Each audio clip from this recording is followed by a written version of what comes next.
Okay, I think this is working. Okay. Anyway, so we're talking about, hey, Periscope, thanks for joining me. We're talking about black mother and teen daughter relationships. I just showed the video or played the video on air with the mother from, obviously she was from New York because that accent was super thick. Whoa. From New York. It was super thick. I'm sorry. It was super thick. Like Ohio. No. She said, bastard. I mean, it was real north. Represent your city. No. Those were your people. No. I'm sorry. Those were your people. So, I want to discuss first about why not necessarily black mother-daughter, but mother-daughter relationships are important. And it has a lot to do with your mom is really your first, even as a man, your mom is your first example of what womanhood is. She's the very first example. She's your first example of womanhood, of what femininity is, whatever you decide it to be. But she typically is the first everything for you. She's your first role model. Technically, you might not see her as a role model, but she's the first figure in your life that has some, relative importance. Oh, yeah. Right? That's correct. Okay, there you go. So she is your first teacher of what it means to be a woman in today's society. Think of all the things that black women have to go through, right?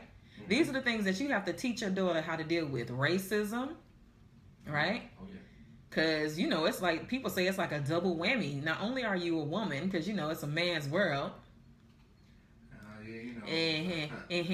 It's a man's world. On top of it being a man's world, or at least it's predominantly run by men. There's no way you can disagree with that. Oh, I was just trying to be real, I feel you. Whatever. Don't try that now. Don't try that now. Okay. Men pretty much try to run everything. Okay. And then on top of that, you're black. So it's like you a double minority, right? So your mother is your first example of how to deal with that crap. Okay. Because she has to deal with it in some form or fashion at some time in her life. Whether it's when she's at school or when she first starts working, whatever, she's going to deal with it. Sexism. As a woman, there's certain things that you have to deal with as a woman, because let's just face it, men can be, what can they be, Mr. Winters? Let's see. Be very strong. They can be very strong. They can be very strong-willed, aggressive. You saying dominant? They can be very aggressive. Well, they can be very sexist. We're hunters. You what? You're hunters. I feel you. Women can't hunt. And they do. In today's world. Today's world, women are the hunters. Oh, yes, you do. They do. I'm trying to tell you. Are you trying to take it to another subject again? Well, I mean. Are you all now the prey? I took a lady out one time. And what happened? Hunting. She was. Yes, she was. Eating everything on the menu. What? Yeah. Oh my God, you're so disgusting. Women have to deal with racism, sexism, literally how to survive specifically as a woman. They have to learn they learn all that from mom. Oh yeah, they have it tough. Don't get me wrong. Yeah, and if mom is not like actually teaching it, then she's learning it from watching her. Because a lot of moms don't say anything. They kind of just lead by example, right? But the thing is we have the new era moms, so she doing the same thing. They don't do shit. We got some of these today's mother. A lot of them. Mothers, they don't do nothing. They drop them off. Their daughters 15. I know, right? And the grandmother's like what, 45, 42. Yeah. and dudes are trying to figure out who do I get to first, the mom or the daughter? Damn shame. Anyway, so that's why the black black mother and daughter comes up. That's why. This is pathetic. They feel the shoes faster than anybody. Oh my gosh. It's crazy. It is. So, you got these mother-daughter teams out here, but that's another show. Okay. That's another show. Even though that it is happening, but that is another show. But yes, moms are the first teachers, right? Mom is the first teacher on self-esteem, on self-validation. She sees mom being confident. If she sees mom has low self-esteem, the daughter's learning that from her. She's picking up on that. She's picking up on the fact that you don't care what you look like when you go out, or you don't put a whole lot into you don't believe in yourself. You don't think you can be successful at certain things in life. Even if it comes to something as relationships, that if the mother doesn't believe that she can be in a healthy relationship, she tends to choose men, the wrong men. The daughter sees this. She's picking up cues from this, and it's not information that's being verbally expressed. It's just, like I said, she's leading by example and she doesn't even know it. Right? So the mother is important for self-esteem, self-validation. It's also, the mother's delivery is also very important. Oh, definitely. You know what I mean? You mean when she's providing the actual education? The delivery. Some people are, more acceptive to tough love, and some people are acceptive to like teaching, learning. I mean, it's it's that's the tricky part about the whole tough love thing, because every child does not respond to that in a very healthy way. Oh no, I know. You got some. My mother said something one day. What did your mother? No belt. She pulled out the fist. She was. Goodness. But here's my thing, though. I think it's different when you're raising a girl. She's not gonna do that to a girl. She's gonna do that to you as a man, because she feels like as a man, Listen to what you about to say. She got to. Go ahead and bring the stereotype. I'm just. That's why. This is what the problem is.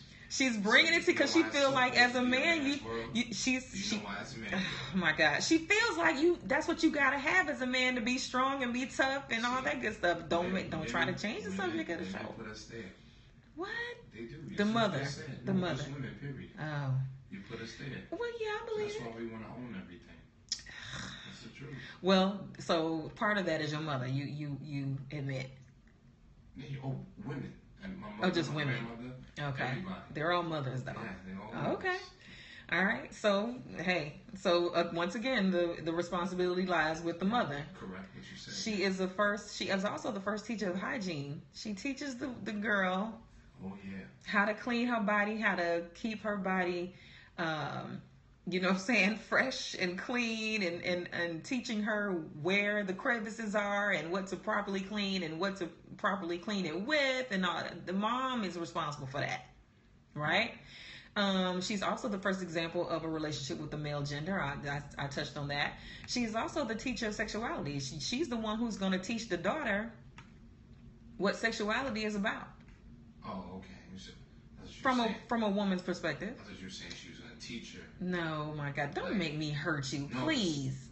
Well, so tell me. She's gonna teach her about sexuality. In other words, she's quote. Very, very respectable gentleman, and he said, she get it from my mom. Oh my God! You know what? I'm so done with you. I'm so. Wait. I'm trying to figure out. That is not what I'm talking about. Okay. So. Oh my God, I'm talking about, she is the provider of sex education. Okay, she's the one that's telling her about what to expect, when it comes to how to interact with a man and what is likely to happen. And she's going to explain to her, or she should be explaining to her, what's going on with her body when she becomes sexually aroused, because the female sexual response and the male sexual response, physiologically, they're two different things. So the mother needs to be able to explain to her, when you get turned on, the inside of your vagina is going to get a little wet. She needs to tell your daughter to put a finger in it. I'm not. You're just getting nasty. You're just getting very nasty. I'm just trying to figure out, what do you tell? You don't tell you. I don't know. I don't know if there are mothers out there telling their daughter how to masturbate. You're doing too much. You're doing too much. Oh, okay. I don't know. Somebody said he is tripping. Yes, he is tripping. Wait, why do I have to be tripping? I'm just trying to Somebody, this is my Periscope audience. They're saying you tripping. I'm just trying to figure out. That's not... You have no freaking sense. But you know what's unfortunate? It's probably some man out there who are thinking just like that. I'm trying to help them. Oh my God. I don't know if there are mothers out there actually teaching their daughters how to masturbate. They're probably teaching them. You have some mothers out there that are probably saying it's probably, that it's safer for you to masturbate. You know what I'm saying? Or they may send some literature to her daughter saying, these are ways you can do it. And I don't know how people feel about that. What do you do if she comes saying, Mom, I have this craving and I seen this and I want to do this? Do you? Oh, that's that kind of conversation.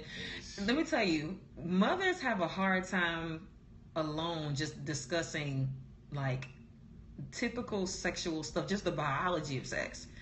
let alone discussing like things that actually provide some type of pleasure. Black mothers ain't ready for that.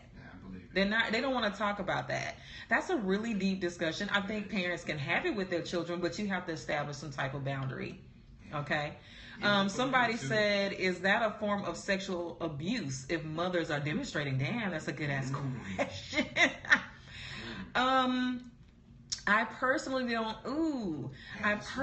don't think. You need to shout them out. Shout outs all day. That was a good ass question.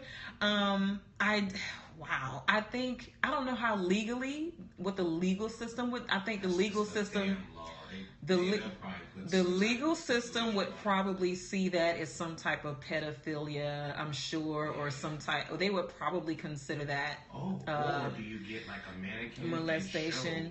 You know, kind of like you don't even. That's the thing. Class. You don't have to do a mannequin. You really could just send her. There is literature.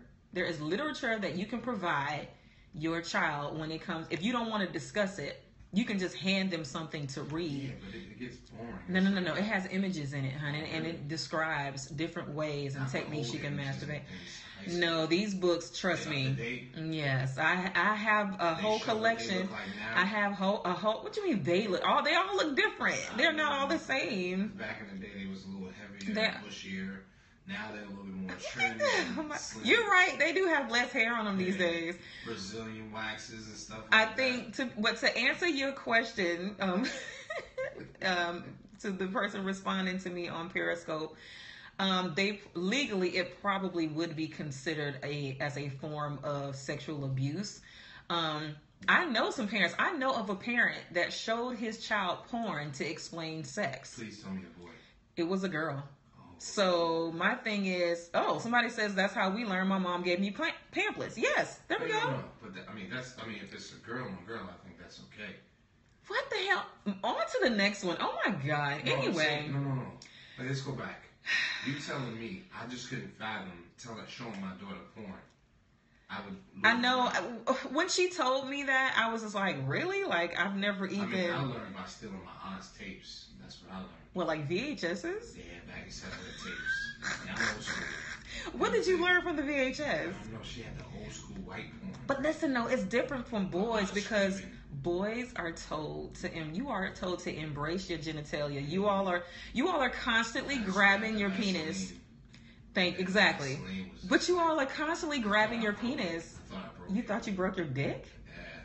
What the hell? When I first came, I was like, you know what? You need a show all to yourself. I gotta move on to the next point. Sorry, but I hope I answered your question in Periscope. It probably legally, because sexual abuse is really more of a legal thing. Because if we try to leave it up to a matter of public opinion, then that could range from one end of the spectrum to the next. So I'm going to keep it legal and say demonstration. Exactly. I would not suggest that. I would only suggest providing literature that they can say, no, I don't want this, or yes. Oh, what? Don't do it. That's funny. That is funny. Don't do it. He said, I'm telling you. He said demonstration leads to probation. Okay, the person said I did. I did what? I'm trying to remember. What did I do? Remind me. So that's what I was saying. Literature. We're talking about teenagers now, mind you. We're talking about teenagers. We're talking about individuals who might already be having sex. Gotcha. Okay, so masturbation is definitely a lot safer. Okay. Okay, good. They said I answered the question. Great. Masturbation is definitely a lot safer than sex, for sure. You ain't got to worry about STDs, getting pregnant. You ain't got to worry about that bullshit. I got one for you. Oh, God. Remember back in the day when you used to just hump? Dry humping was the best. What are you talking about? Oh, my God. Honestly, that was a great time. We used to call it hunching. Hunching was the shit. You could really catch one hunching. Yeah. Oh, somebody says, by the way, shout out from Jacksonville. What's up, girl? Uh-oh. Yeah, represent. I got family in Jacksonville. Yes. Okay, love Florida. Yeah, a couple times. I don't care for y'all beaches, though. I'll go to St. Augustine.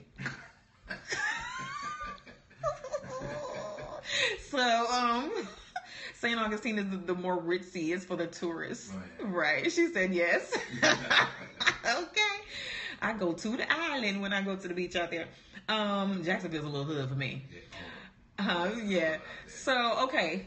And mother is also the support system. She's positive reinforcement. She's dependable. She offers guidance, all that kind of stuff, right?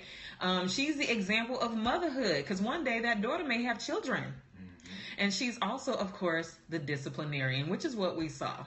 We saw a parent in that video who really was thinking she was doing the right thing. But apparently, I felt really bad about the whole thing myself. Yeah, also the nurturer, the educator. Right. Is that a nurturing thing, to shame your child on social media? Is that nurturing? That's not nurturing. That's not nurturing. So I have some confessions from several people. It's a mixture of teens. It's a mixture. It's teens, adult women, and then I actually have one adult boy, because. So yeah, I have one because, my daughter is a teenager, right? She's right in the prime of her teen years. Oh, hush. So I have a teen. You look awesome. Really? Oh, well, thank you, Mr. Winters. Oh, that's why he's Mr. Winters, because that game is cold. So, anyway, so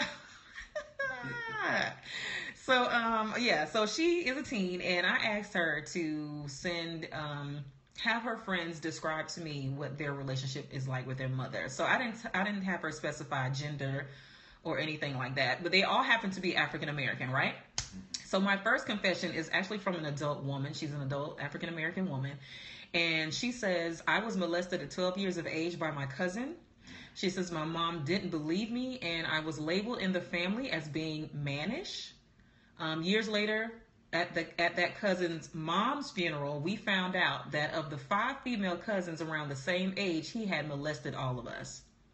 And she said that's when my mom believed me. This was about 9 years ago that her mom actually decided to believe her. Mind you, this young woman is in her 40s. As a matter of fact, I think she's close to 50. So only 9 years ago, her mother decided to believe her. And she says, our relationship is better, but I still feel a sense of distance from her.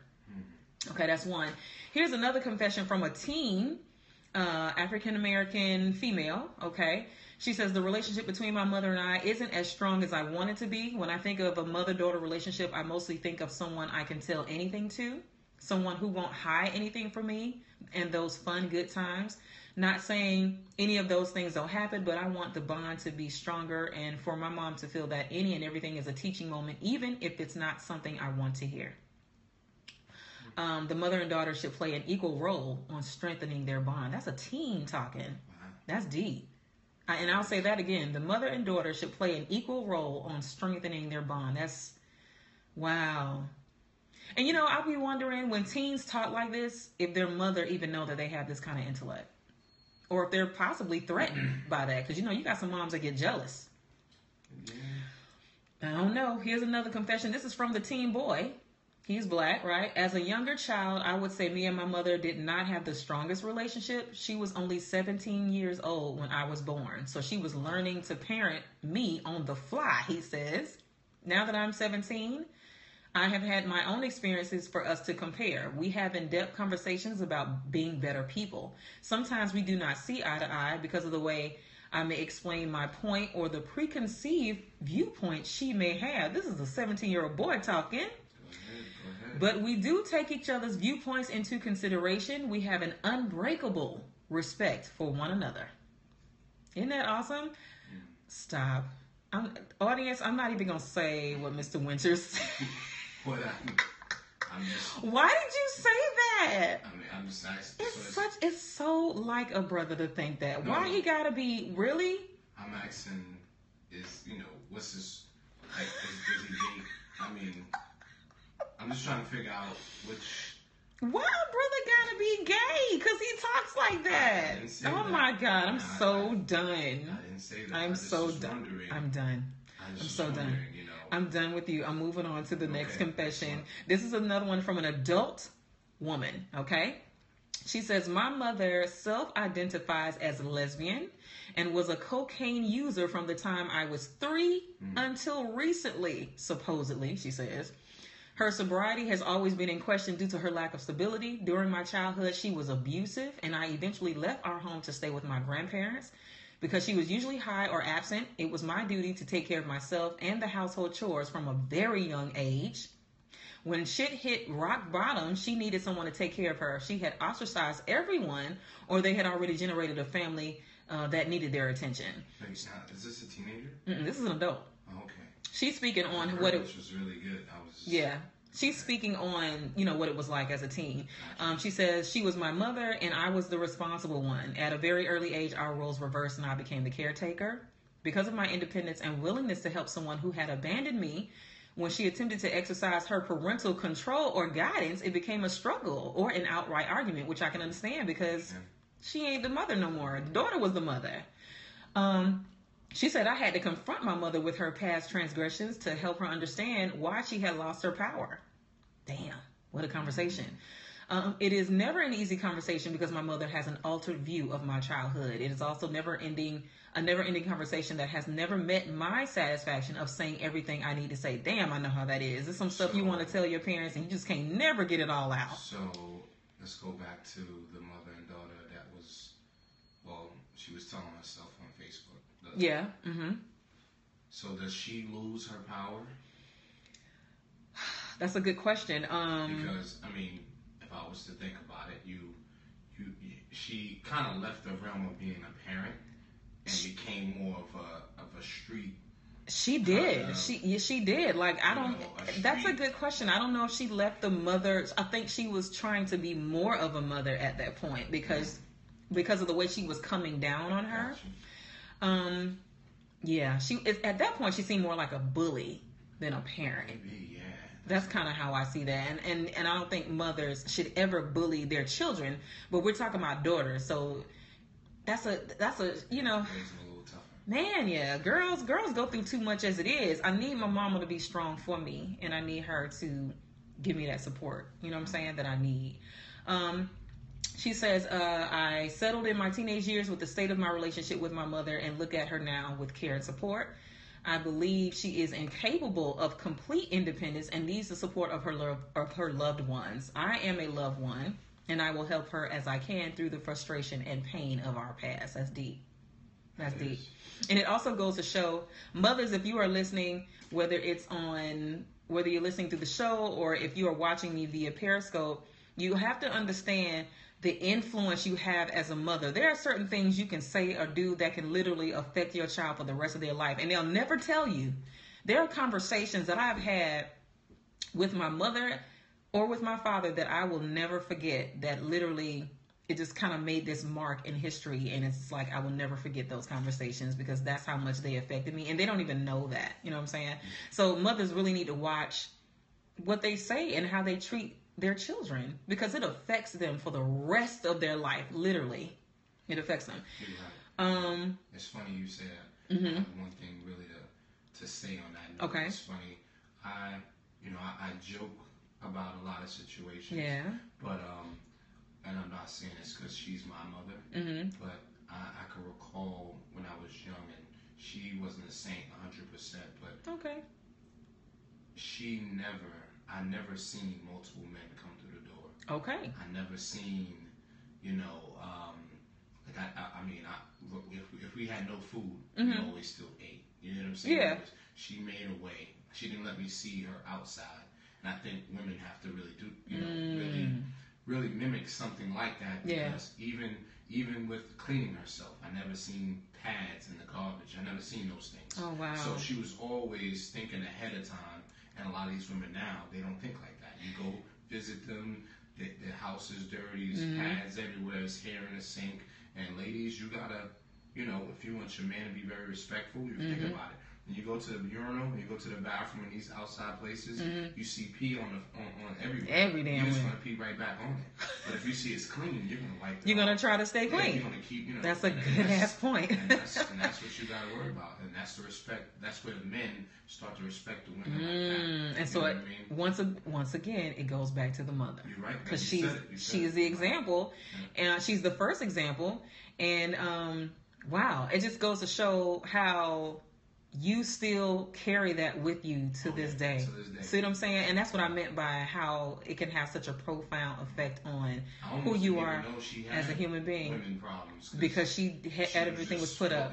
That's amazing. In her own room, and her own thing. Yeah, I taught my daughter, this is how you keep it clean. This is how you throw it away. Because I told her, I said, one thing is, as a woman, if I come behind you in the bathroom, I should never be able to tell that you were on your cycle. Yeah. That was my thing. So I was like, clean it up, do what you got to do, but I don't want to see it. I don't want to see it. Okay, but that was me. Another confession. This is from another teen. She says, my mom and I are very close. I tell her everything. She was the first to know when I lost my V, but I don't give her a lot of detail. However, we are still close, but she and I are just as close as my dad and I are, but on different situations. She says, I won't tell my mom about parties, details to guys, or things like that, but I tell her if I have a crush, etc. So I don't know if that's a good thing or a bad thing. Well, she's ahead of her game. She's already having sex, but she don't want to tell her mom. Okay, my thing is she doesn't want to tell her mom about parties or details to guys, which... Well, maybe her head is off her shoulder. Parties and guys... And my thing is, she just said that her and her mom are very close. So I'm like, how close are you if you don't even want to tell her about a party? 32 and 17. Oh my gosh, yeah. See, my daughter tells me about parties. It's sometimes you're just like, oh my God, I don't know if I want to hear this, and I'm getting all kinds of dirt. But it's like this is real life. This is what's happening, and the good thing is she trusts me enough to tell me. Oh my gosh, and my daughter tells me stuff that I'm sure no parent wants to hear. It's like, please don't tell me you're doing this. But she's like, she's not really a liar. She may withhold information, but she's not really a liar. Because the thing is, I don't want to have to keep up with the lie. Test you to see where she can kind of tell you the story. That too, but she doesn't like keeping up with stories. So, because after a while, she's just like, fuck it. This is what's really going on. It's either that or she just won't say anything at all, which is not the same as lying. Now, if she's telling you that, is she still aware and maybe nervous that some things are not acceptable? Well, I tend, when it comes to... Is this pretty much what I'm saying? Is she still feared? Well, scared that you might... She still is worried. She's still concerned about what my reaction will be, yes. Gotcha. She's still very... Because you can tell by her approach. You don't want them to relax. Oh, hell no. I think she knows... She's starting to figure out what I will blow up on and what I will not blow up on. So, like, even when it comes to, like, sex, because I told her, I said, there's no way you're going to be so uneducated on sex and I'll be a sexologist. That just doesn't even make sense, right? So when it comes to sex, we have very calm conversations. Because really, like, I have my moments where I get out of mommy mode and I get into sexologist mode. And I just really want to just provide knowledge at that point. Because to me, knowledge is the key to making better decisions, period. You got more information to work on. That's true. So that's how I feel about that. I have two more confessions. Here's another one from an adult woman.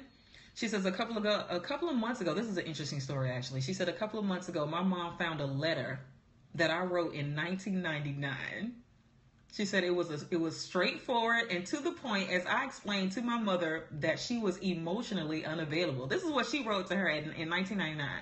This young lady, I think is 30. So I think she might have been in maybe like her early 20s when she wrote this letter. She says, when my mother informed that this letter had been found, I was met with a little hostility. How could I possibly remember the details of a letter that was written by a know-it-all teenager with raging hormones 15 years ago? I wrote a 2-page letter explaining to my mother that she was a bad parent.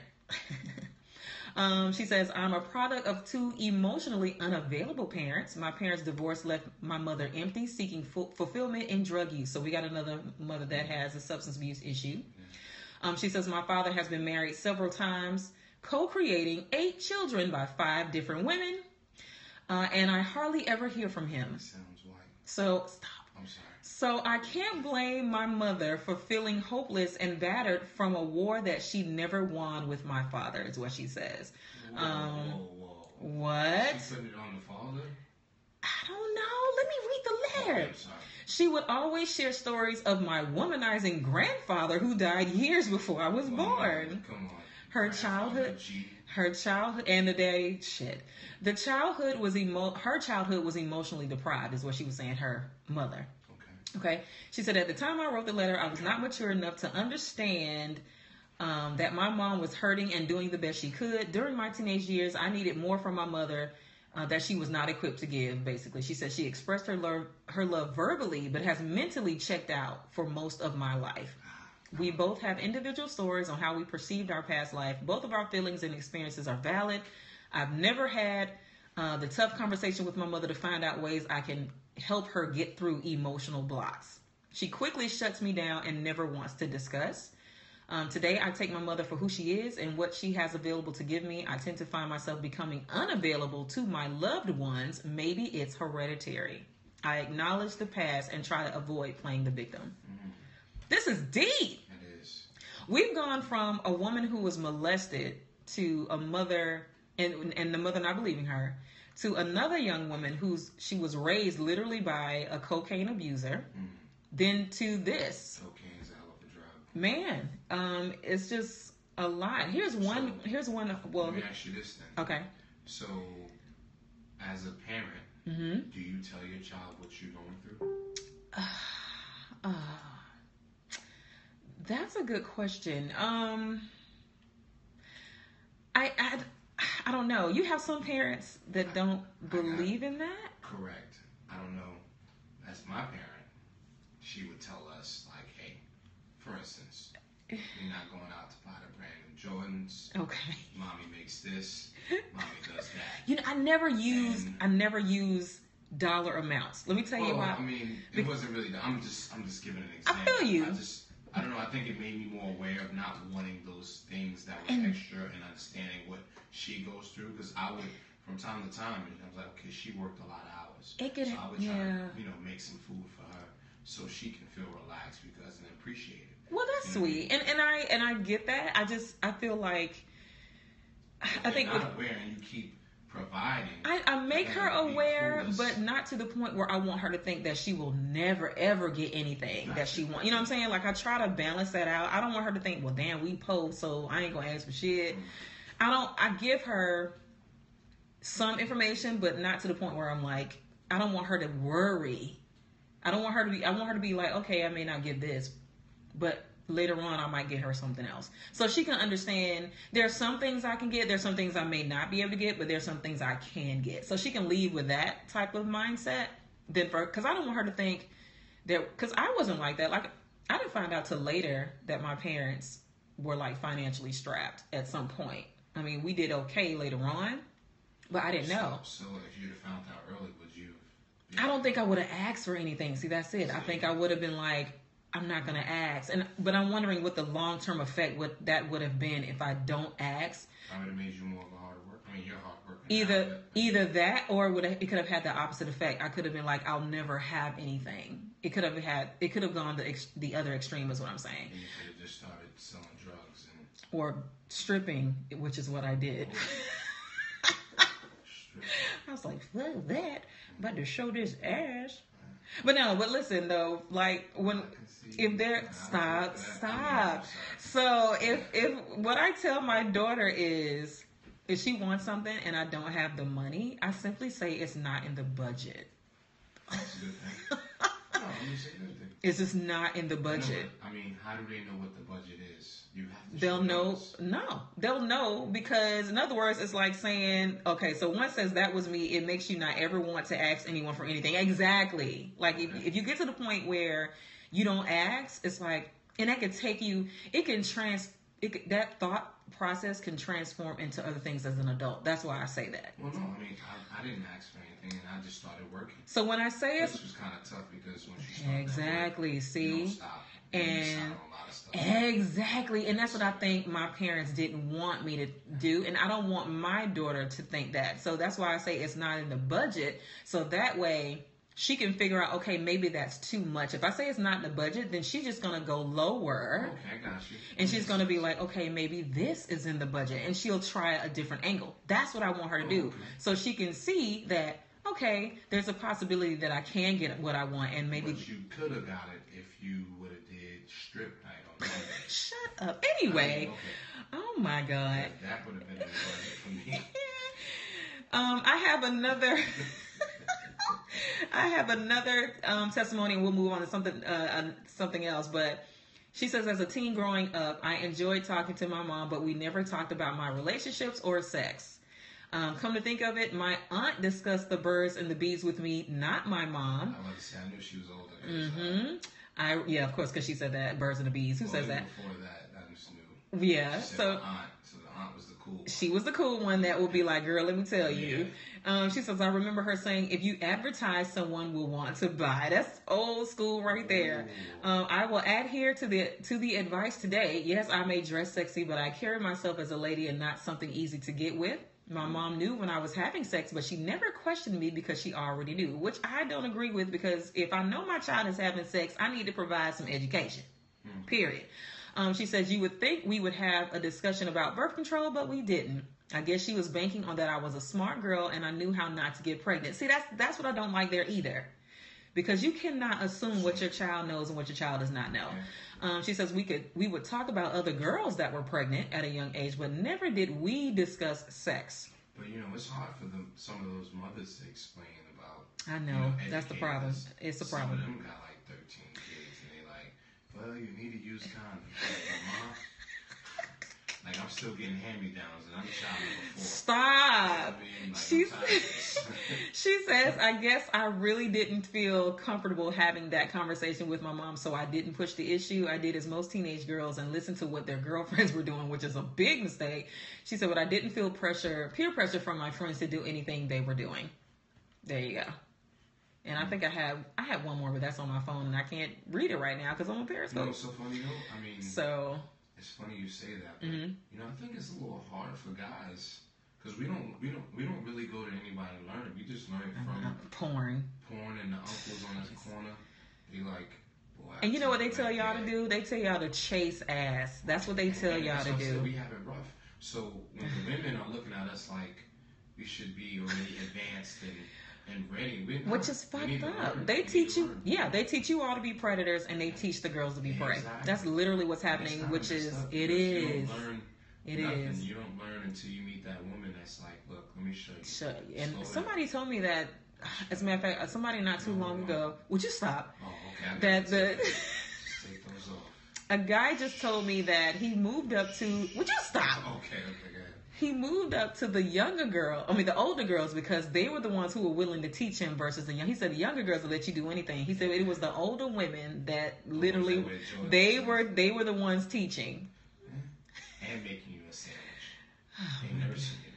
Y'all can join me so far as your input on what do you think is either lacking in Black mother-daughter relationships, or, what do you, is those on Periscope, like, do you have a good relationship with your mother? If being, you gotta be Black, because that's what we talking about. We talking about Black people. So, yeah. So it's been an interesting conversation, to say the least. I'm gonna turn your mic back on, Mr. Winters. Mic check, 1 2 1 2. So there we go. And I actually had another confession, just one more. I want to make sure that I included. This young lady is an adult African-American female, and she says, my relationship with my mother as an adolescent was rocky, to say the least. I love my mother, and I don't devalue what she's taught me to be the woman I am today. However, my mother and I didn't have a communication style where I could say anything to her without nearly fainting. Okay. She says, I was going through serious issues and seemed to hide behind our religion, as opposed to being open, supportive, and honest about her days as an adolescent. Boys, sex, body image, marriage, forget about it, she says. She says, I think there were also some jealousy on her end. My mother was married and had, I think she said she had kids by age 19.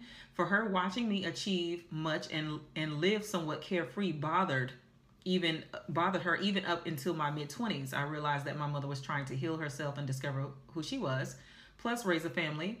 Her view of love, marriage, sex self-love, health, etc. were all skewed. Today, our relationship is stronger, and so is she. She says, still not comfy talking to her like one of my friends, but we have been able to touch on more subjects and have a healthy dialogue. So I thought that was cool. That's what's up. Yeah. But in some of the responses I got from Google Plus, these were actually quite positive. She says, one lady says, I have a good relationship with my mom. My mom means the world to me. Love you, Mom. Another girl says, my mom is my best friend. Another young lady says, oh, this is a dude. He said, where's the man in her life? I'm like, what the fuck was he going with that? Wait. Say that one more time. He said, where is the man in her life? And I don't care what kind of conversation we have. Y'all always seem to throw your penis in the middle of the conversation. This is about women. I was like, dude, this is about mother-daughter relationship. This has nothing to do with you. I mean, you can provide your input and all that, but tell me, where's the man? Like, such a typical response. Well, I'm trying to figure out why he said that. I don't know. He probably meant something else. Maybe, let's not just go to the edge of the platform. Really? Just think. It was irrelevant. What his little comment, but when I responded to him, I responded in a way where it wasn't as flippant as I am right now, but no, it wasn't. It was very gentle, because that's how you gotta be with some of y'all. That's the only way we like it. Gentle. Anyway, I knew you would flip it into something nasty. So nasty, that's what it was. Fresh. Yeah, I'm old school. Fresh is what's good. Anyway, the fact that he had to throw his dick on the table in the middle of our conversation, I was just like, dude, please. No, I'm not gonna let you talk. One lady says, I have a daughter and she tells me everything, things she would never tell or talk to her dad about. Okay. So when looking for a video reference for the show, unfortunately, there was no shortage of videos specifically labeled as mother humiliates daughter. And if you put that line, Periscope, if you put that in the subject line in the search box in YouTube, it will pull up a series of videos and all the mothers are black. All of them are black. They're all black people, okay? And I am often reminded, I remind myself that it could be just this, this agenda against black women, to perpetuate that angry black woman stereotype. I get that could possibly be the case. But if you do it, if you Google mother humiliates daughter, trust me, all the videos will be of black women, okay? A good question it would be, you need to ask yourself, why is my daughter on social media sending or receiving partially nude or fully nude images of herself? You do need to ask yourself that, or describing herself as older than her actual age. It's simple. Having conversations with older boys or men, literally displaying herself as a completely different person than who she is at home, or at least who she is to her parents. What's simple? It's simple. Why? Everybody wants to be famous.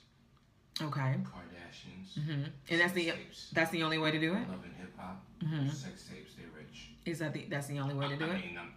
I mean, right now, what's displayed. Is that really why teens do that? So they can be famous? I mean, think about it. Why do people jump on the new social media to be the next new in? One day, remember MySpace? If that's the case, then you ain't gonna never be famous, because it's a lot of ass on social networks. I mean, that's what they do. They look, to have 1,000 likes, to have, 6,000 followers.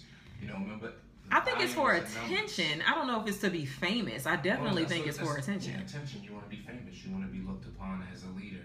You want to be known as... from that degree. You want to be known as that I am better. Like, you have 1,000 followers. You should want to be 6, me. 000.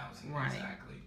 So, I'm cool because I showed, my private parts to this gentleman. So why would... But here's my thing. Why would... What can a mother do to help prevent that type of behavior, though?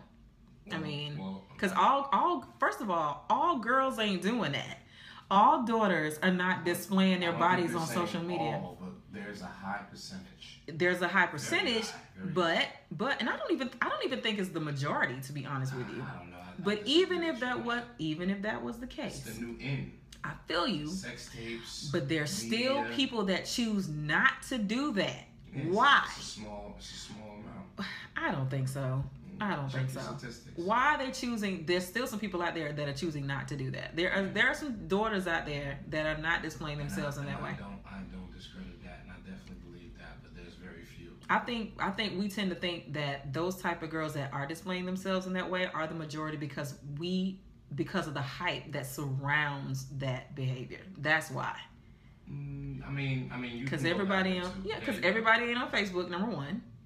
Everybody does not have a profile. Every teenager is not on Facebook. Again, it's not I'm not saying everybody. Right. We're talking about a lot. There's a lot of women and men too. There's a lot. They're both showing each other themselves. It's a lot, but I can't say it's the majority. Is what I'm saying. That I'll have to argue with you on that one because we don't really know. Unless I have actual statistics, there's no way I can say that there's more of them than there is. Statistics right now. Mm-hmm. It's the new thing. Everybody wants to get caught on camera. I understand that. I don't think it's the majority though. Mm-hmm.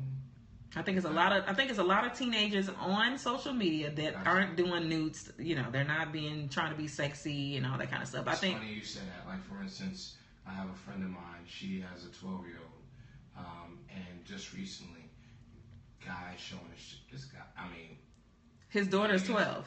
No, my female friend, her daughter's 12. Okay. And the guy, she looks through her phone, and I promise you, I thought this guy was like 30 because he had a 6-pack and he was 12, and he's just like, baby, I'm thinking about you. See, but that's what I'm trying to tell you.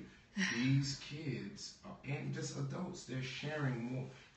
It's media. The more we have these, like for instance, you have IG, right? Yeah. IG was good, and guess what? Now you can send videos. Yeah, the more you evolve with technology, the more people are wanting to do. You know what I mean? I get it, but at the same time, this is why I'm stressing the importance of mother-daughter relationships. Correct. Because when you build that, when you teach your child the importance of self-esteem and you show it, and you're a good example of self-validation, and the way your child learns how to validate themselves, and not through seeking attention from negative spaces, is what I'm saying. There's a way you can do that. You are parents and teachers going against social media, and that is something. I feel you, but I know, but it can be done. It can be done, though. Yeah, I will not just say what it couldn't be, but it's going to be very hard to go against that. As a parent, I have no choice but to try to. I feel you, but as a parent, I have no choice but to. And you talking like this because you ain't got a daughter. You're right, but I have a son, and I don't want him to be, having 4 and 5 kids and 6 kids, right? Having to be very responsible at the age of 8 or 9 or 10 or 11. You know what I mean? Whatever age he's at. You know what I mean? Okay. So it's, to me, I think I have it, if not a little bit harder than a woman, because men are just reckless. I think we have, and they don't think. And I don't think a little bit better. They do, but we have more that we have to deal with. Correct. Because you all have a certain privilege that we don't have. You have a privilege of being a man, and you're giving more money. You're giving more positions of power. You have all of those things. So what I'm saying is, I'm not going to say that one has more struggle than the other, but I can say that each has their own type of struggle. So as women, we have our own issues that are specific to women, and as men, you have your issues specific to men. So when you're raising your son, you're going to have to teach your son about things that women don't necessarily have a whole lot to worry about, but you know what I'm saying? There are just issues that are specific to men. I'm not sure about that. There are. You have to teach both sides. Oh, I'm not saying you don't have to teach the girls. I'm just saying that what we teach our girls is specific to femininity. It's specific to womanhood. It's specific to female hygiene and all those things. As a man, what you teach him is specific to how it is to be a boy, to grow into manhood, what is expected of him as a man. There are different expectations socially for men than there are for women. That's all I'm saying. So you have to train your child accordingly to learn how to survive in this type of world. And that's just what it is. So that's why I say, as a mother, you really have to teach your girls how to survive in the world we live in. And what I'm saying is because men are so applauded for what all they the time. And do. Yeah. It's very hard for me Mm-hmm. and other men to teach a boy to be careful of those applause. Oh, I totally get and that. those accolades because, hey, you know what? You get the brand new car. It's the 2020, Mm-hmm. 4 doors, and she's what gonna is be all over you. exactly? I was like, what is he? And I got to teach the my ego daughter. It's what's really hard to deal Right, with. and I have to train my daughter on that same scenario. What are you looking for when it comes to a guy? Why would you want to ride?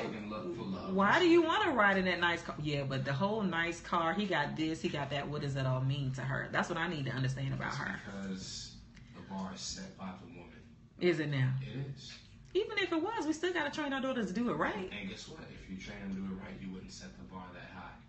Baby, get you a guy that has a Mercedes and a nice car and has never been married. And you know what? He has to have a big house because you need to get. See, all that. Training them. I've never told my daughter any of that stuff. Yeah, you told her to get the guy that works on Panola Road. Hell to the no. We ain't going to Panola Road. Now. What's wrong with Panola Road?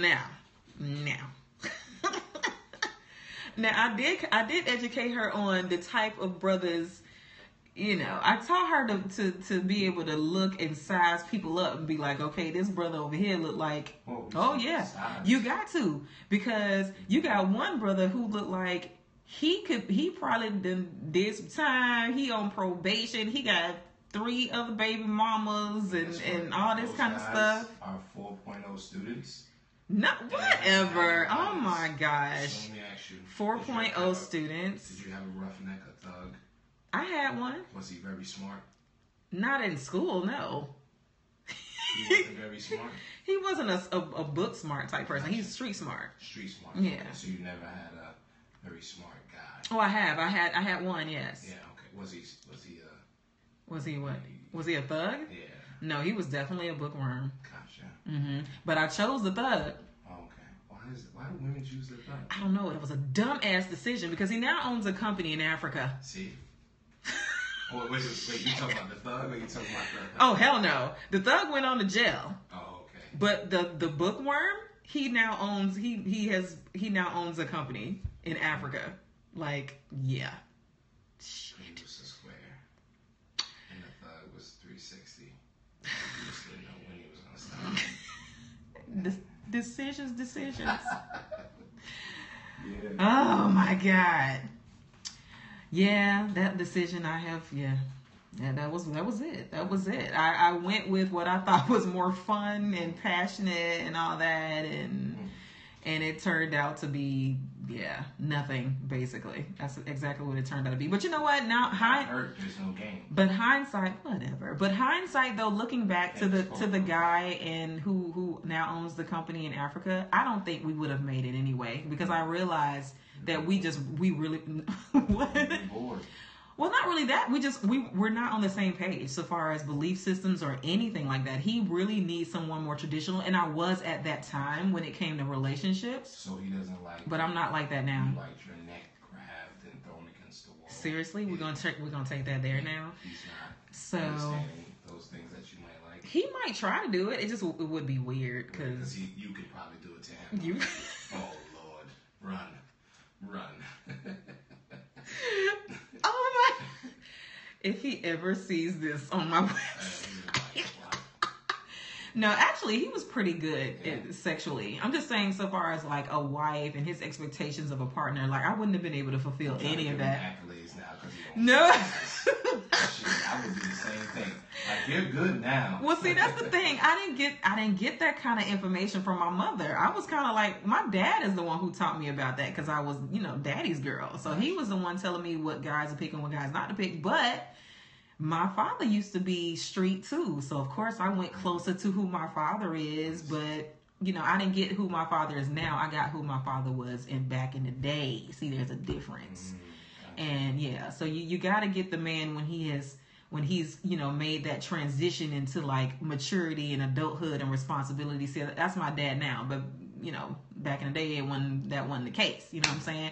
That was, as he calls it, before the cross, before he became the minister and all that good stuff. So Anyway, back to, even though that conversation was relevant, but back to the conversation of black mothers and daughters, and I missed out on that part of it because me and my mom are not close. So that's information that could have been shared to me, or at least we could have discussed, and it's possible that I could have made a different decision. Yeah, she's looks like the older version of me. Yeah. If you need me to talk to her. Anyway, so I'm done. No, this is very, see, I'm trying to be serious. Really? So I'm moving on to so we can start wrapping this on up. But anyway, so yeah, those are questions you should ask about your daughter if she's doing those sort of things, if she's displaying herself in that way. And I found another video. This mother, her name is Denver mother Val Starks. She's another mother who found it necessary to shame her daughter as a form of discipline.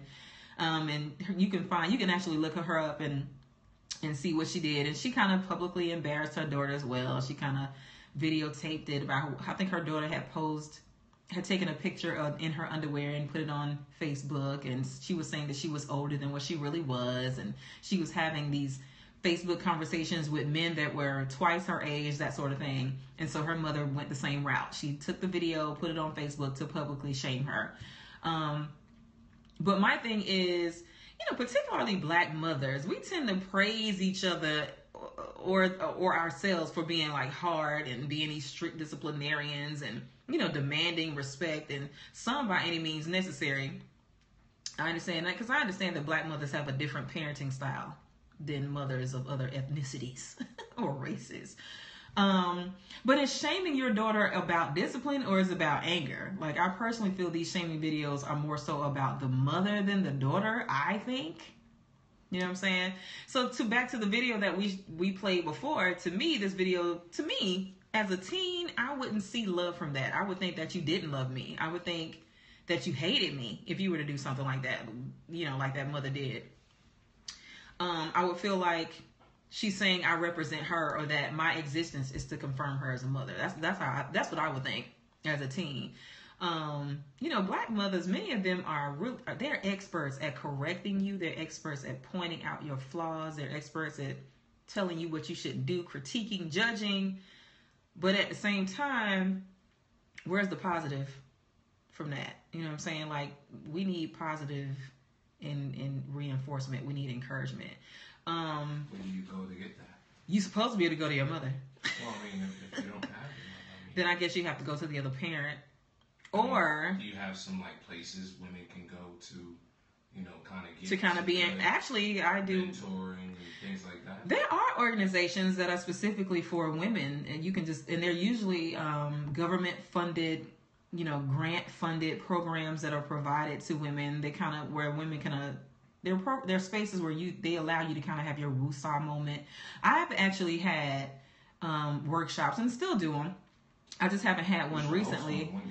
I want to try to do one before the end of the year. I don't know how I'm gonna make that happen, but I really would just love to kind of have all the girls come together and we just kind of talk about, what's happened through the year, and really just kind of, I want to provide some ways we can kind of set some goals for the new year. Your listeners can shoot you some ideas.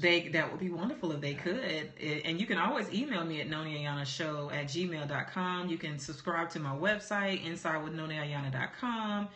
And that'll keep you updated as to all the, whatever I'm doing. I am, however, going to do my event that I did in February. I'm going to do that again this February. A night with Noni Ayana. That was awesome. Was it? I seen the pictures. They're looking great. Yeah, I had my condoms and my lube and stuff. Mm-hmm. Nice, and we played a couple of sex games. It was very nice. The food was catered, candle lit. I had my backdrop where you could take your pictures. Mm-hmm. It was it was nice. It was nice. I'm looking forward to doing it again. Valentine's Day is actually on a Sunday in 2016, so more than likely my event will be on a Saturday again. Gotcha. So I'm looking forward to doing that. I don't know, maybe in the same place, because that was really nice. It was a loft space, so it was really nice. But what I want to say is, do mothers compliment their daughters? Do you tell her that you're proud? Do you spend time with her? Do you get to know her? Not as an authoritative figure, but as someone who genuinely wants to know who she is. She's growing into this woman. Do you know what she's thinking? Getting to know her as an individual, not necessarily as a daughter, if you get what I'm saying. She's developing her own set of beliefs, ideals, concepts, opinions. all of which may not be the same as yours. As a mother, you may not be ready for that, but at the end of the day, your teenage daughter wants respect. She wants to be treated as someone that can make decisions, and if not the right ones, she can learn from making the wrong ones. So those mothers that you're talking about, are they coming from a two-parent home, or is that the mother that works? This should be works overnight and never really sees her daughter because her daughter she should be she should be doing whatever she needs to do. Where she can spend time with her daughter. I understand that there are circumstances and sometimes are not under your. I get it, but I work. I know a lot of women that. My daughter is in private school. She's in private school, really? Right? So she doesn't even live with me. But So how do you channel the energy? So I still make time. I still call. We FaceTime. Oh, okay, that's cool. Yeah. We do. Sometimes she just call me to tell me what happened during the day, and I'll just listen. She'll go on and on and on and on and on, but I will listen. Where did she get that from? You trying to be funny? Turn your mic off. But I make time for her. I send her stuff in the mail. I surprise her with packages of things that I know she likes. Sometimes if I find an interesting article that I know she'll like, I'll send it to her just to let her know that I'm thinking about her. Okay. So I do all that stuff. I think there's, I think you should put something together of things you can do to spend time with your daughter. Yeah, because that'd be nice. There's a lot of people, like even men. There's a lot of they work very hard. They work 2 or 3 jobs. Because I was like, I work, I got this show, I got the website, I have the web show. I feel like a lot of people would like something like that. I can do that. Things. That'd be cool. I can do that. So do teen girls fuck up? Yes, the hell they do. They do it all the time. You can be the so-called perfect parent and your teen daughter may still date the wrong guy. She post twerking videos, smoke weed, sneak a beer from your fridge, etc. But parenting is ongoing. That one scolding you gave them doesn't mean that they won't do something else that is insanely stupid. The more time you spend getting to know her as an individual, the better you can become as a mother because you'll have more information to draw from as a parent. Okay? In essence, you are letting your daughter know, my effort in getting to know you says I may not be the perfect mother, but I'm willing to be the best mother I can be for you. I personally continue to do things to let my daughter know that I'm paying attention. Very similar to the type of attention many women expect in relationships. You know how we can't really, we think we have these expectations from men that they should know what we want, but y'all don't know, right? Y'all don't know. So the same thing, people don't know what you want until you tell them, right? Same thing with your daughter. She don't know what you want until you don't assume that just because y'all look. Yeah, don't, I don't know what that is. I don't know why we assume stuff. But a lot of parents assume that their child's supposed to know this, they supposed to know that. They supposed to know how to excel in school. If he or she can work 3 iPads, the curved TV, the internet, work on ESPN. They should be able to do. They should be, I feel you, but at the same time, there are just some life skills that need to be taught by the parent that the child is just not going to know. They're still kids, even though they know how to work all the electronics in the house. They are still children, and they still need guidance. So when do we stop saying that they're just children and keep giving them the benefit of the doubt? Oh, and that's what I was saying. You have to give them that independence. Okay. To be able to learn from their own mistakes, but at the same time, you can still offer guidance. 12 and they have an iPhone and it's better than yours, and your you gave them the iPhone though. It doesn't matter, but they working better than you, and you expect them to. I mean, come on, just something that they can naturally do with their brains does not necessarily mean they know how to make decisions. That's their brain. I know, but there are certain thinking processes that you have to use to make a decision. Yes, and it doesn't involve tinkering on the freaking phone. Knowing how to work a phone and knowing which guy to date, 2 different things. Right. It's just 2 different things. She got time to manipulate that phone, but she don't know men. You know what I'm saying? She doesn't know men until she gets out there and start dating and talking to men and talking to her father and talking to her mother about what she should be doing, what's healthy for her in a relationship. Okay. I've heard many parents say, I don't know where I went wrong. My child never needed for anything. typically speaking in reference to parental involvement so far as like material things or taking care of basic needs, keeping the child fed and clean and, even the spiritual aspect. They say we go to church, we a God-fearing family. I get all that, but kills me. And so they totally expect their daughter to like remain a virgin until marriage, and they're like, oh my God, why are you having sex? I'm like, you didn't teach them nothing about sex. You just gave her the book. The Bible was like, read it and you'll be all right, and you can. There's still virgins left. There are some. They just had an article about a young lady who maintained her virginity until she got married. No, she was an adult, boo. She got married. She was a young adult. And I just had a young adult lady not too long ago tell me that she was still a virgin. She ain't have to tell me that. That's not something you go around telling folk, okay? Unless it's true. Her husband was okay with like. She offered a certificate showing that her hymen had never been broken. She gave it to her dad. She gave it to her dad to prove that she was indeed still a virgin, and then she got married. Now, whether the dude was still a virgin or not, I don't know, because the emphasis is always on the woman. Anyway, to me, the only person who deserves a virgin is another virgin. I don't think a man with sexual experience should be with a virgin. I don't think he deserves that, because if she held out, then she need to be with somebody else who held out. Okay?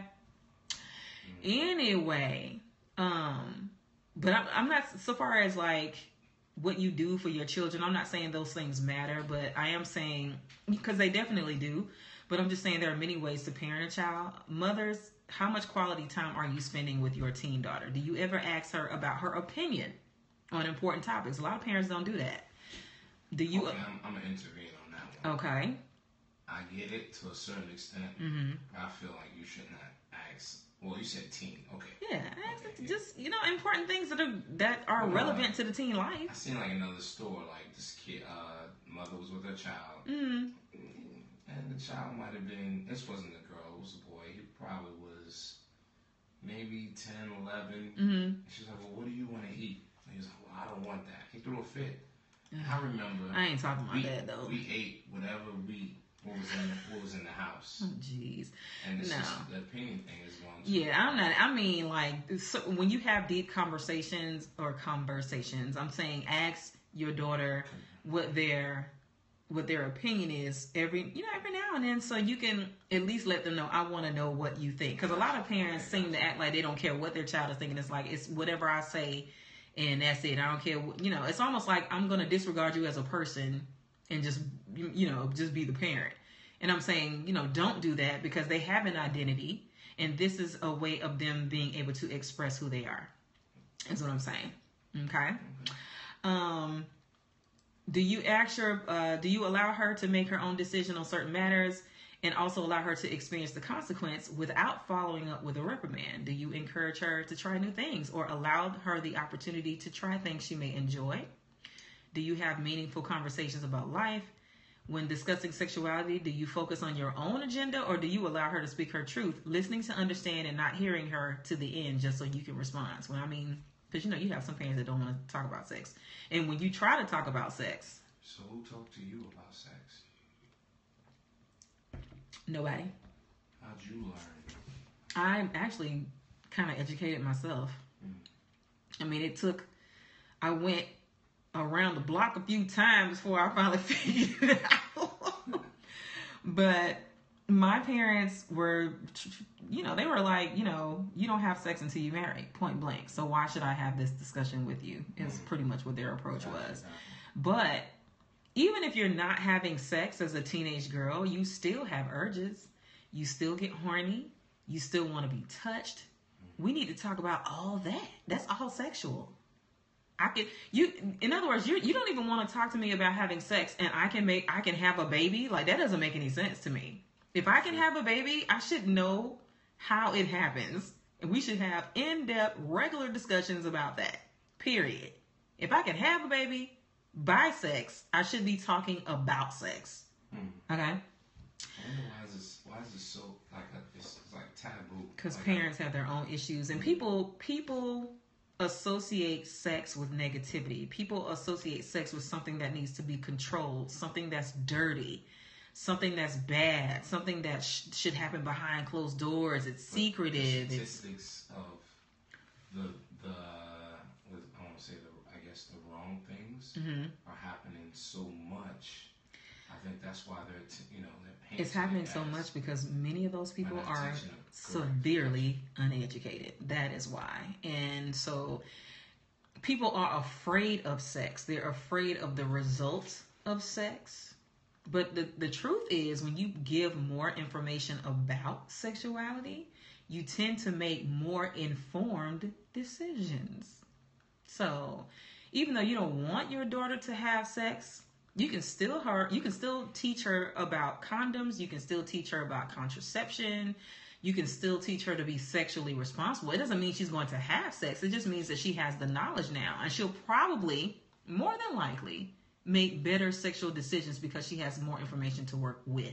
So at what age do you think a young teen or young girl should, do you think they should start taking birth control and things like that, even if they're not having sex? Or you do have some mothers that have their girls on birth control because not necessarily for the sex, but they do it because it helps with cramping.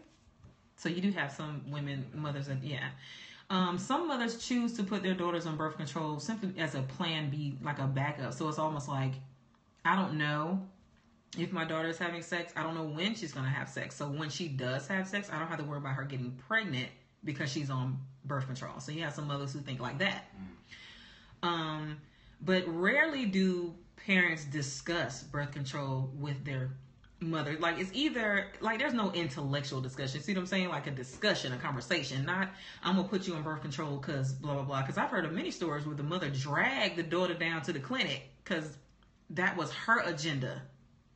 It was not necessarily something that she discussed with the daughter, even though it's But isn't it her agenda when that baby comes because she's gonna have to take care of it? I feel you, but at the same time, even if she, but why not have a discussion? It's her body though. It's the girl's body. She has a right. I own her until she's 18. You own her until she's 18. That's how a lot of mothers feel. Yeah. That's how a lot of mothers feel. I feel you. I'm responsible for everything under 18. I mean, I kind of feel I would drag her too. Hey, let's get this.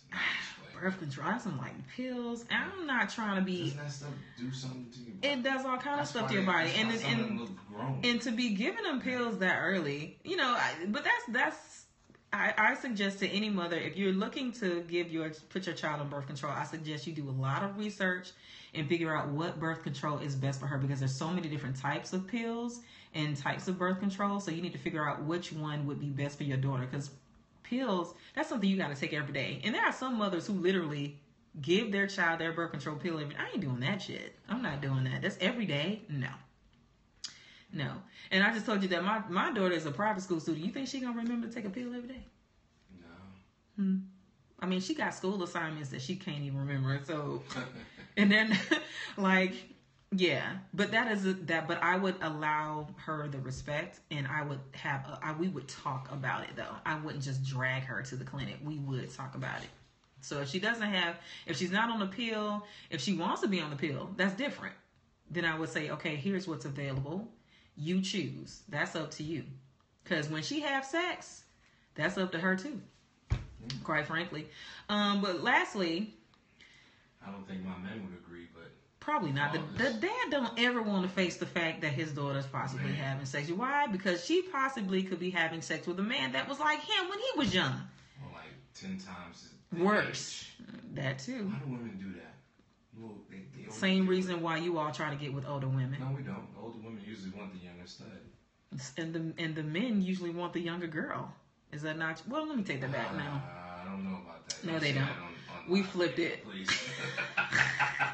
We flipped it. A lot of times you all want the older women. I get it, but why do the women go after? I think because they're really trying to look for that father-ish type, that daddy thing. They want to be taken care of. You say that again? Daddy. They want to be. They want to be taken care of. Word coming from you. So. They want to be taken care of, so I think that's really what that's about. They see the father figure, and they want to kind of like mimic that, because that's what the father did. He took care of the home, he took care of the women, and that's why they tend to go for the older, more, they assume he's more mature, more stable, blah blah blah, when he really could be just the same mentality as somebody that's 17. But anyway, that's right. But overall, parenting is a challenge, and at every stage of development, each stage presents a different challenge. For some parents, these challenges last well into their child's adulthood. For parents of children who have financial difficulty, have experienced, life setbacks, you know what I'm saying, you will find yourself still parenting. People who have children with who've experienced divorce or death, mental illness or addiction. These are cases in which your child has become an adult and you're still parenting. Including parents with children that have developmental or intellectual disabilities. These are people, right? It doesn't stop. You don't stop being a parent. Just because in the U.S. federal law says at 18 you are considered an adult does not mean at 18 you stop being a parent. Simple as that. So I found this website, and it's called Repairing the Mother-Daughter Relationship, and it says if your old way of thinking hasn't produced the most harmonious, loving feelings between mother and daughter that you can each summons, it is time to toss out that old belief system full of misconceptions, misunderstandings, and leftover ill feelings, and come up with a new one. However, the new belief system must be founded on pertinent, reliable facts that will affect positive change in your mother-daughter relationship. Here are 10 worthy points that should formulate for you a sound basis for a new and improved belief system, okay? Number 1, any emotional stress caused by your mother-daughter relationship to either party, no matter how slight, is worth fixing, okay? An older mother who is tired of mothering has the right to retire, but not withdraw from the job. So it kind of goes back to that point I was saying before about how you may have some instances where you have to continue to be the parent, be the one who provide the guidance, kind of like thing. Number 3, there is a difference between trying to understand a mother or daughter's behavior and then trying to sanction it. Number 4, confrontation does not have to be combative. It's all in the way you handle it. Number 5, it can be beneficial to discuss the issues that drive a wedge between mothers and daughters. So in other words, talk it out. Some people hold on to shit for years. I know what that's like. Anyway, number 6, in a healthy mother-daughter relationship, each adult takes responsibility for her own actions and for the relationship. There is no passing the buck. Number 7, mothers and daughters cannot solve each other's problems. They can support, guide, and assist. However, each party owns her own problems. Number 8, intimacy is achieved through self-disclosure, love, and mutual dependency. It is not determined by dependency. In other words, it's almost like I'll do something until when she does something, type of thing. Not all mothers or daughters have the capacity to change. In this instance, someone is going to have to do more than their share of accepting. Lastly, mothers and daughters are human beings who are fallible and make mistakes. If you want to find where that article is, it's at life.familyeducation.com, and it's titled Repairing the Mother-Daughter Relationship. So, Mr. Winters, it was a lot of good information. I would have to say so myself. But there's one thing I feel like you forgot. What? I'm a little upset. I think some of the listeners are going to probably be on my side. And what's that? You need to hold a forum for men. Okay. And I want it to be called Let Me Yell. Oh shit. What is that gonna do? Well, I mean, I think, just as much as you're informing these women. Okay. I feel like men are the base of a lot of the problems also. Oh, okay. And I feel like a lot of the men, we don't really have a structural, we hear it from our mother, but we tend to, we tend to be taught by the woman and by everybody in society to be grown and be the man really at an early age. So you kind of stop listening to those things that you really need to learn. So I feel like there should be some type of forum of just where, women are just listening to men and we're being taught what we should do And, so you're saying this forum should include women? Well, when I say include, not to be yelling back and forth, but maybe just like a panel of you and maybe 2 or 3 other women that are diverse in the field, and even some bias, and just listening and kind of directing their thought process and getting them to understand more of what they should do.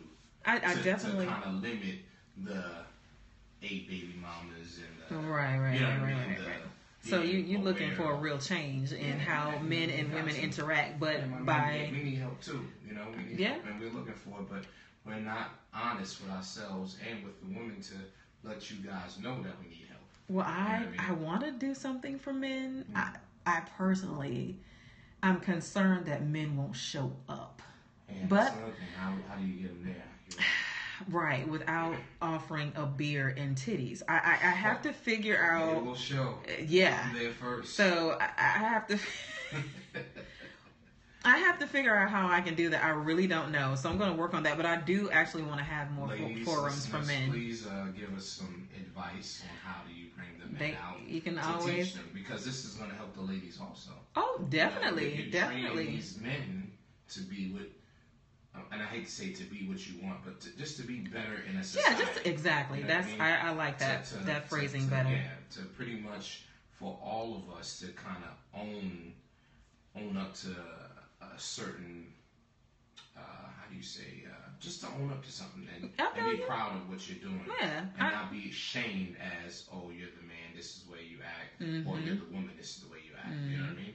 I get it. I do believe a forum is very necessary. So I will definitely look into that. But I definitely want to thank you for joining me again this evening. It's been a while. Thank you, Mr. Winters. Applause. I appreciate you having me back. Yeah, it was nice. Yeah. Definitely always open to coming back. Yeah. So so that's it. I think it's a wrap. It's been a beautiful evening, and so yeah. So you want to say goodbye? You done? Oh, I'm gone. All right. So go ahead and end that. It's a cold night. Yeah, it is, Mr. Winter. It's a cold night. Oh man. So again, if you want any, this show will be available on my website, so stay tuned for that. That way you can watch it anytime you want to. InsideWithNoniAyana.com.